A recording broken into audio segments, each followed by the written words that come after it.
vous allez partir avec eux sur le terrain. Ce sont eux qui vous donneront les dernières consignes. Et ce sont surtout eux qui sont chargés de récupérer vos feuilles ce soir et demain matin.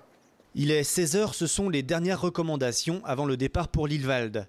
C'est désormais une tradition chaque année. Le comptage des daims commence d'abord par un regroupement devant l'étang de Smaten. Des groupes de compteurs sont créés. Chaque groupe devra se rendre dans un des secteurs de la forêt. Alors, secteur 4, donc vous avec moi. D'accord. Pourquoi il n'y a pas mis de nom?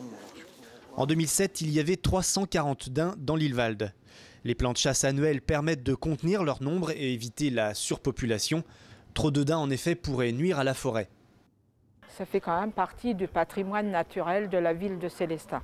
C'est pour ça qu'on ne veut pas réduire ce cheptel. On ne veut pas non plus que ce cheptel explose. Il y a quelqu'un, donc l'extérieur, il ne faut pas sortir à l'extérieur, il y a des gens dans les miradors. 17 h, le soleil se couche. C'est le moment choisi pour l'observation des daims. Là, nous sommes sur notre secteur de comptage. Hein.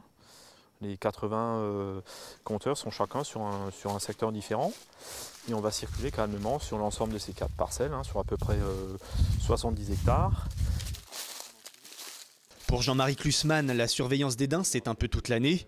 Il connaît tous les endroits où on est sûr de croiser les animaux. Ici, il constate que les daims s'attaquent à l'écorce de ces troncs. Une nuisance à surveiller de près car elle pourrait mettre la vie des arbres en danger. Chaque année, les chiffres sur la population de daims sont sujets à discorde. Certains trouvent qu'il y en a trop dans Lillewald, d'autres trouvent qu'il n'y en a pas assez. Cette année, 450 daims ont été comptés. Le chiffre obtenu n'est pas définitif, il faudra encore le recouper avec les comptages de l'association d'Ugéris, les observations des naturalistes ou des chasseurs.